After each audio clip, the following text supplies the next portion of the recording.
Well, I'd like to thank you for joining our program today. Thank you for inviting me. I know you're running a very interesting business. You're doing matchmaking. Can you tell us what are the business model you are doing? Okay, so Lunch actually started in Singapore in 2004, and we have just recently brought the business here to Hong Kong. So how it works is, like, first and foremost, we'll invite our clients to our office for a face-to-face chat. So this is where we really find out a bit more about their profile and preferences. And once we feel that we have suitable candidates whom we can match them up with, then we will introduce a package to them. So the package can range from like 3 dates to even 20 dates. And once they take up a package, then we'll start finding them a suitable match. And once a match is found, then we will start coordinating the date, meaning we'll call up both parties to find out when they are free, and then we'll start booking the restaurant. And on their side, they just need to turn up at the restaurant and enjoy their date. And after each date, we'll actually call them to get their feedback. So the feedback is very important because this is where we get to know, what did they like about the person and what did they not like about the person. And based on their feedback, we'll then find them more suitable matches after that. Mm-hmm.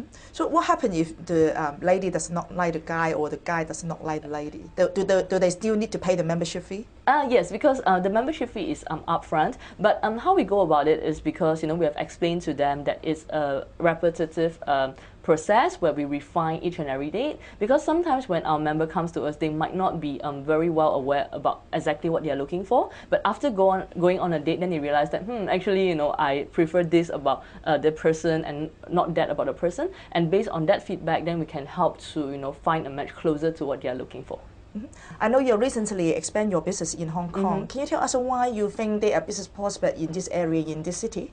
Okay, I actually studied overseas, and when my friends realized that I'm doing a dating business in Singapore and in Malaysia, they got really excited, and then they say, Violet, so when are you starting one in Hong Kong? So that was actually when I realized that there might be a possibility of starting a business here in Hong Kong. And then after running the business a while in Singapore, we actually have quite a lot of clients who relocate from Singapore to Hong Kong to work. And when they're here, they call me and say, Violet, when are you coming here? There isn't anything like this that is in Hong Kong that you're doing in Singapore. And at the same time, after doing more research where I look into the statistics, I realized that the statistics of singles in Hong Kong is similar to the one in Singapore and Malaysia. And at the same time, the average age of marriage in Hong Kong is actually higher than in Singapore and Malaysia. And that is when we realized that there's a business opportunity here.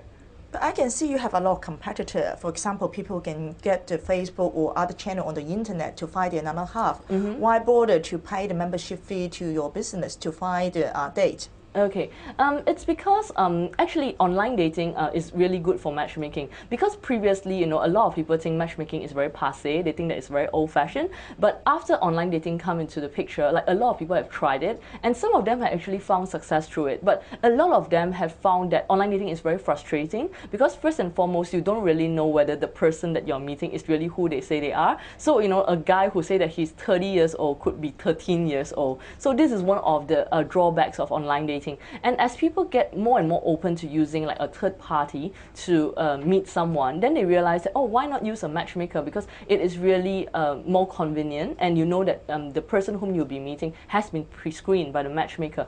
And we are in an era where people are very open to outsourcing things. Like, for example, if you want to travel, where do you go to? You go to a travel agency. If you look for a job, you look for an employment agency. So people are getting used to the idea, okay, if I'm looking for someone, why not outsource my social life, to a matchmaker?